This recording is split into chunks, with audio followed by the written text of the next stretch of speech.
Hello दोस्तों।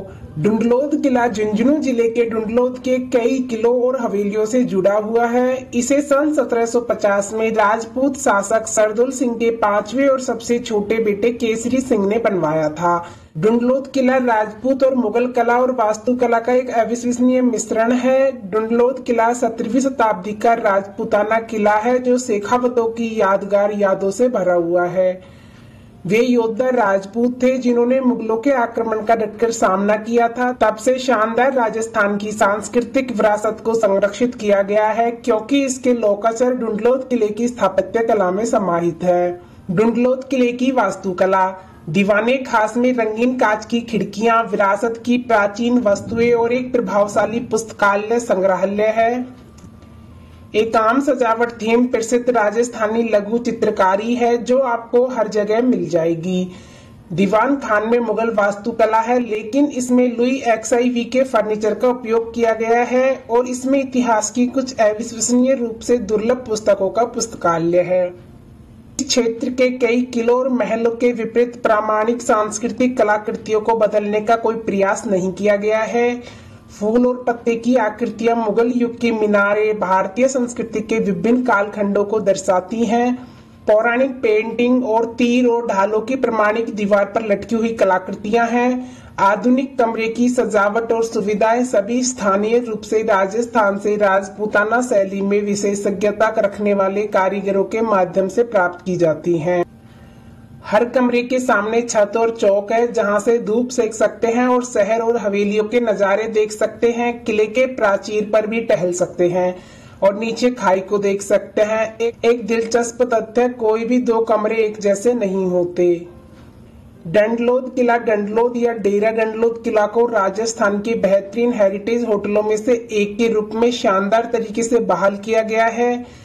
किले का जीर्णोद्धार अत्यंत सावधानी और सटीकता के साथ किया गया है जिसमें फूलों और पत्तियों, मीनारों, पौराणिक चित्रों, पुरातन साज सज्जा, तीरों, डालों की दीवारों पर लटकी हुई आकृतियां बरकरार रखी गई हैं। डुंडलोद किले का दीवान खान मुगल वास्तुकला की भव्यता को दर्शाता है और पुरातन साज सज्जा से सुसज्जित है। इसमें एक अच्छी तरह से सुसज्जित पुस्तकालय है जिसमें भारतीय इतिहास पर दुर्लभ पुस्तकों का अमूल संग्रह है। पुस्तकालय के ऊपर दुचट्टा है जहां से महिलाएं पर्दे में अदालत की कार्यवाही देखती थी।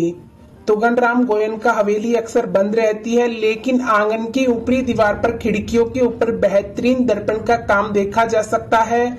छत के नीचे बेहतरीन तरीके से संरक्षित पेंटिंग में ज्यादातर गोल्ड फ्रेम में चित्र शामिल है। इसके सामने वाली हवेली दिलचस्प है क्योंकि काम पूरा नहीं हो सका और यह देखना संभव है कि रंग जोड़ने से पहले कलाकार ने कैसे रेखा चित्र बनाए। चित्रों में एक हाथी, एक ऊंट और उसके सवार और एक घोड़े के चित्र शामिल हैं। डुंडलोद के आसपास के स्थान, बादलगढ़ किला। डुंडलोद फोर्ट को देखने के बाद आप यहाँ के बादलगढ़ किले की सैर का प्लान कर सकते हैं। यह किला नेहरा पहाड़ी पर स्थित है जो लगभग 900 वर्ग किलोमीटर के क्षेत्र को कवर करता है। यह किला खास रणनीतिक तरीके से बनाया गया था जिससे कि कोई भी बाहरी आक्रमणकारी किले के अंदर दाखिल न हो सके। शाही परिवार को पूर्ण सुरक्षा देने के उद्देश्य से इसे एक विशाल संरचना का रूप दिया गया था। इस ऐतिहासिक किले का निर्माण नवाब फैजाल खान द्वारा करवाया गया था। बाद में इस किले पर महाराव शार्दुल ने कब्जा कर लिया था। वर्तमान में इसे एक हेरिटेज होटल में तब्दील कर दिया गया है। आप यहाँ कुछ समय बिताकर यहाँ के शाही तौर तरीकों को समझ सकते हैं।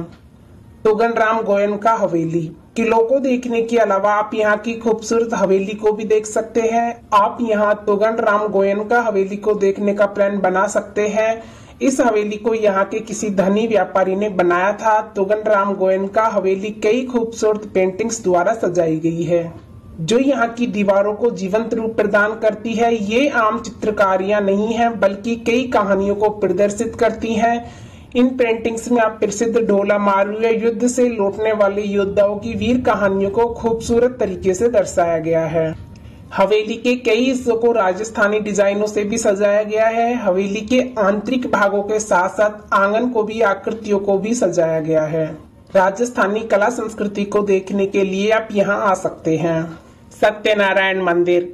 किले हवेलियों के अलावा आप यहाँ धार्मिक स्थलों के दर्शन भी कर सकते हैं। आप गोयनका हवेली परिसर में स्थित सत्यनारायण मंदिर का दर्शन कर सकते हैं। हवेली की तरह ही यह मंदिर भी काफी आकर्षक है। यह मंदिर ब्रह्मांड के संयोजक भगवान विष्णु को समर्पित है। यहाँ रोज सुबह शाम दैनिक आरती की जाती है। हवेलियों और किलों में मंदिर का होना प्राचीन परंपरा को दर्शाता है। आपको शायद ही कोई बड़ी हवेली बिना मंदिर के मिले। अक्सर ये मंदिर स्थानीय देवी या देवता को समर्पित होते हैं। ऐसी मान्यता है कि भविष्य में समस्याएं आने पर भगवान आगाह कर देते हैं। जगतिया हवेली। उपरोक्त स्थानों के अलावा आप यहाँ की जगतिया हवेली की खूबसूरती का आनंद उठा सकते हैं। जगतिया हवेली की दीवारों को भी सुंदर कलाकृतियों से सजाया गया है।